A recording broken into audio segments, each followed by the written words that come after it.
संतान प्राप्ति अस्तु। हम जानना चाहते हैं कि हमें यह सौभाग्य कब प्राप्त होगा। भगवान भोले शंकर को प्रसन्न करने के लिए अंजना को 12 वर्षों तक कठिन तपस्या करनी होगी।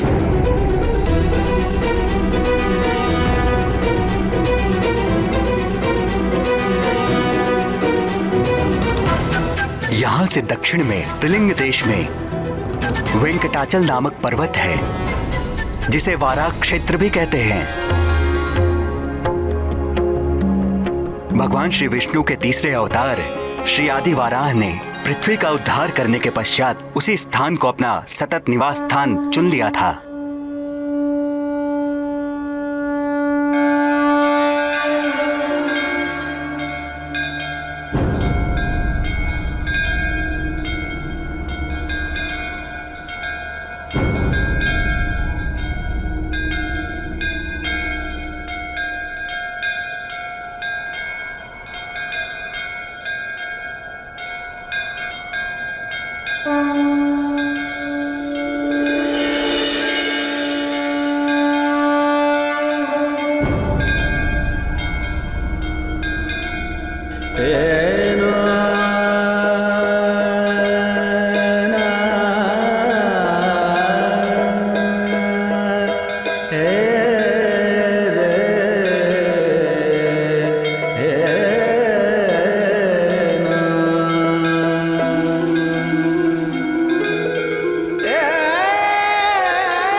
कल्याण वस्तु।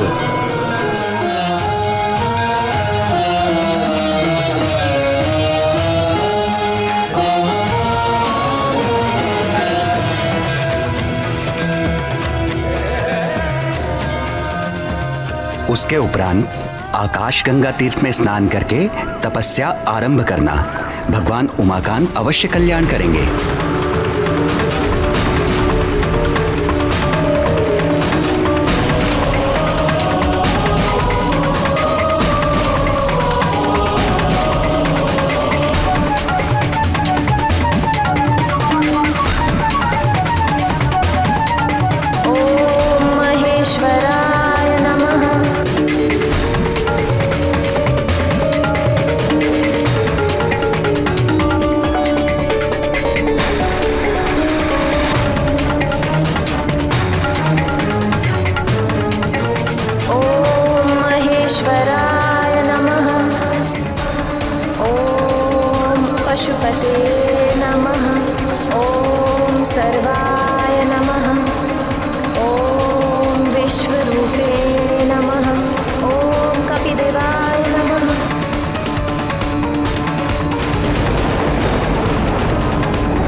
पशुपते नमः। ओम नमः शिवाय। ओम नमः शिवाय।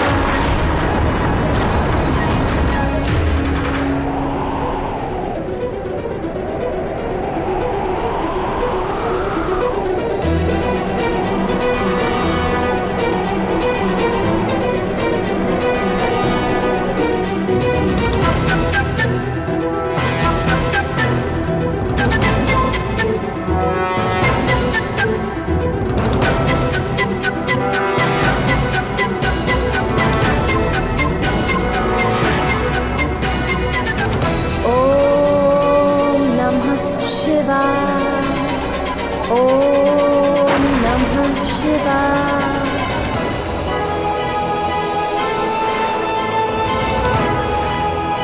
ॐ पशुपते नमः।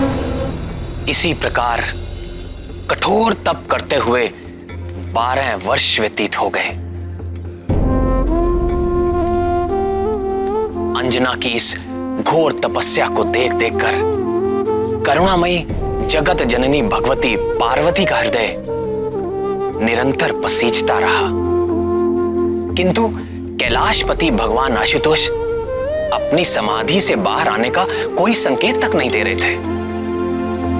अंततः सत्व मूर्ति शैल पुत्री का धैर्य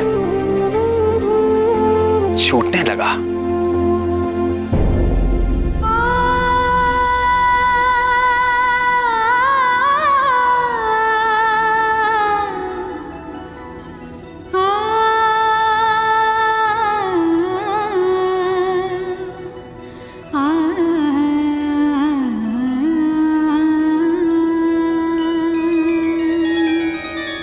हे शशि शेखर, आंखें खोलिए।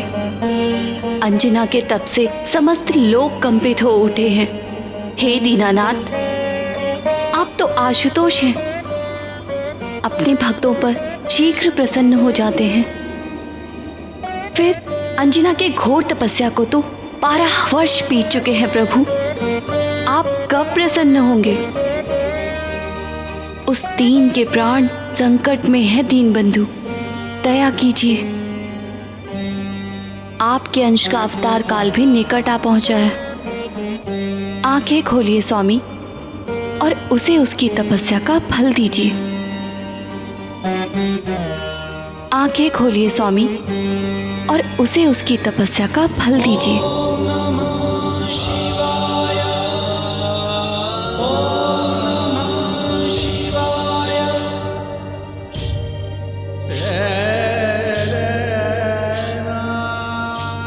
अभी नहीं करुणामयी, अभी एक परीक्षा शेष है।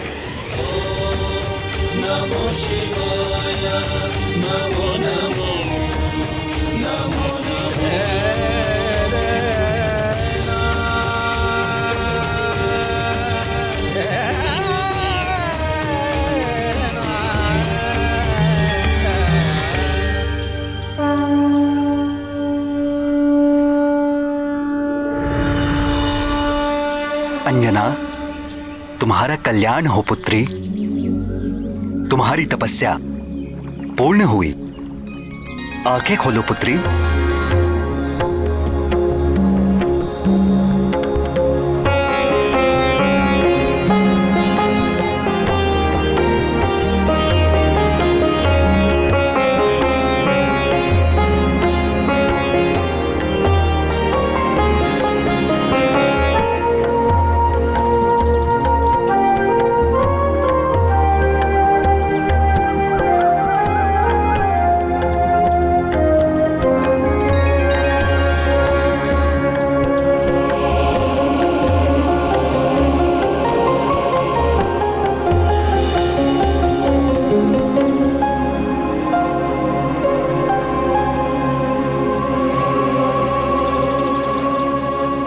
पुत्री, आगामी श्रावण कृष्ण पक्ष की त्रयोदशी को देवाधिदेव महादेव साक्षात तुम्हें दर्शन देंगे और आशीर्वाद प्राप्त होगा। उनके स्वागत का प्रबंध करो पुत्री। और ध्यान रहे पुत्री, भगवान भोले शंकर के सत्कार में कोई त्रुटि ना होने पाए।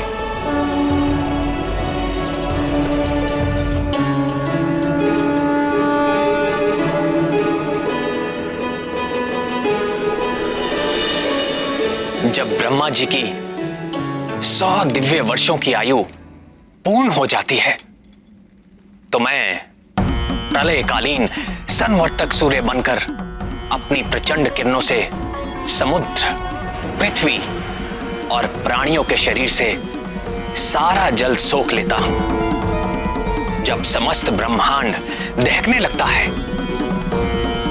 तो मैं ही प्रलयकालीन मेघ के रूप में सहस्रों वर्षों तक मोटी मोटी धाराओं से इस समस्त ब्रह्मांड को जलमग्न कर देता हूं। तब पृथ्वी जल में विलीन हो जाती है, जल तेज में, तेज वायु में, वायु आकाश में, और आकाश अहंकार में लीन हो जाता है, अहंकार महतत्व में, और महतत्व मूल प्रकृति में लीन हो जाता है।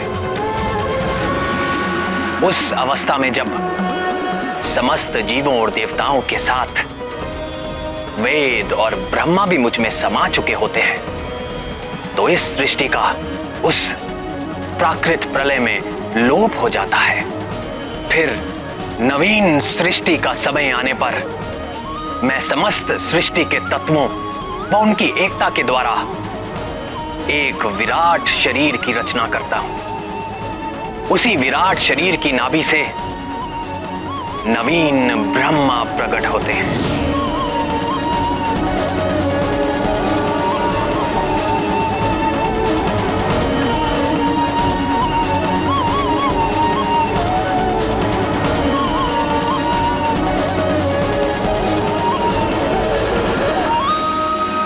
अगली प्राकृत सृष्टि के आरंभ में प्रिय हनुमान ब्रह्मा बनकर अपने इस जन्म में अर्जित ज्ञान, विज्ञान और मेरी प्रेरणा के आधार पर वेदों व पुराणों को धारण करेंगे।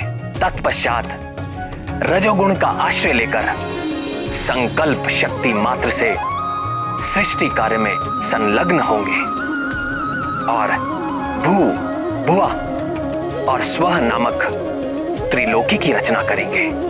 और फिर प्रजापतियों के माध्यम से वृक्षों, पशु पक्षियों, मनुष्यों की सृष्टि के साथ देवता, पितर, असुर, गंधर्व, अप्सरा आदि की देव सृष्टि भी करेंगे।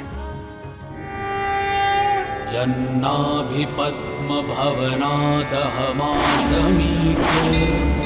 लोकत्रयोपकरणो यदनुग्रहेण तस्मै नमस्त उदरस्त भवाय योग। अपने आराध्य श्री राम के गुणगान और उनकी सेवा के अतिरिक्त महाबली हनुमान के हृदय में और कोई अभिलाषा नहीं। उनके लिए सारा संसार सिया राममय है। वो चुटकी बजाकर अपने प्रभु की उबासी दूर भगाएं या ब्रह्मा होकर सृष्टि करें, सब कुछ उनके लिए राम काज ही है। नैव मे दृशमनुस्पृशत्स्त भवाय योग निद्रावसान विकसन्नलिनेक्षणाय सोऽयं समस्त जगतां सुहृदेकयात्मा सत्त्वेन यन्मृडयते भगवान् भगेन। हनुमान जी की इतनी महिमा सुनकर मेरे मन में उनकी बाल लीला सुनने का चाव और बढ़ गया है। किंतु प्रभु, उसके पहले उनके जन्म की कथा तो पूरी कीजिए। भगवान भोलेनाथ ने कब और कैसे अंजना को आशीर्वाद देके उसकी मनोकामना पूर्ण की, थोड़ा विस्तार में बताइए ना प्रभु। हाँ श्याम सुंदर, महादेव ने माता पार्वती से कहा था कि वो एक और परीक्षा लेना चाहते हैं। फिर क्या हुआ?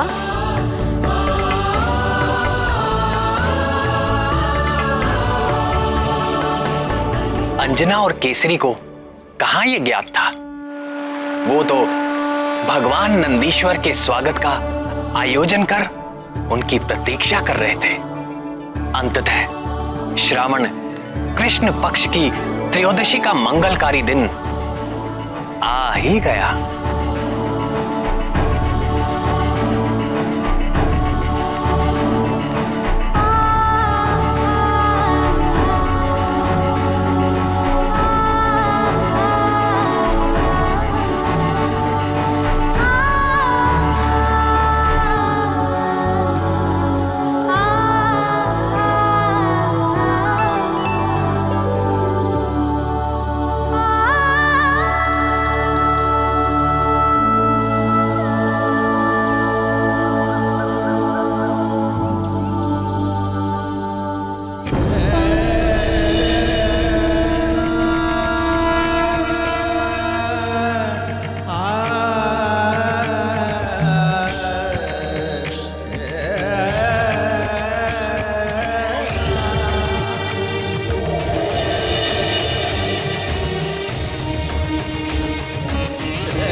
प्रातः से संध्या हो गई, किंतु भोलेनाथ अभी तक नहीं आए।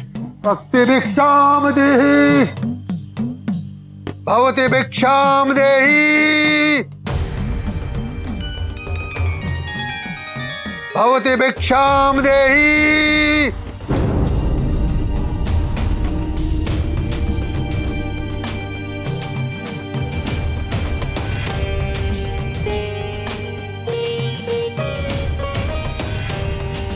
भवति भिक्षाम देहि।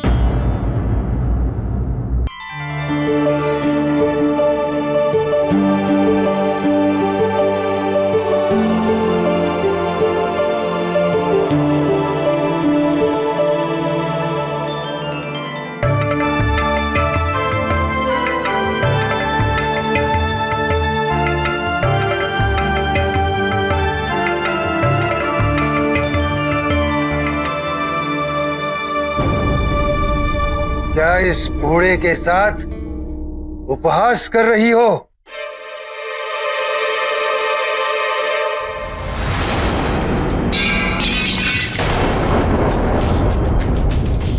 तेरे आधे दांत टूट चुके हैं, आधे दांत सड़ चुके हैं। मुझे रसीले पकवान खिलाओ। रसीले पकवान? ऐसे अनजान बनने का नाटक मत करो।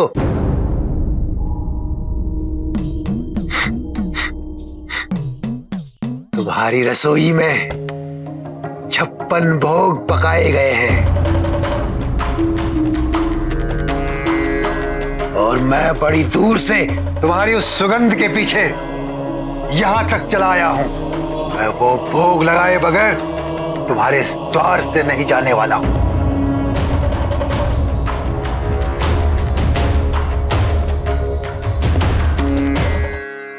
क्षमा करें बाबा, आज हमारे घर में एक विशेष अतिथि आने वाले हैं और ये सारा आयोजन उनके स्वागत के लिए किया है। तुम कह रहे हो कि मैं अतिथि नहीं हूं?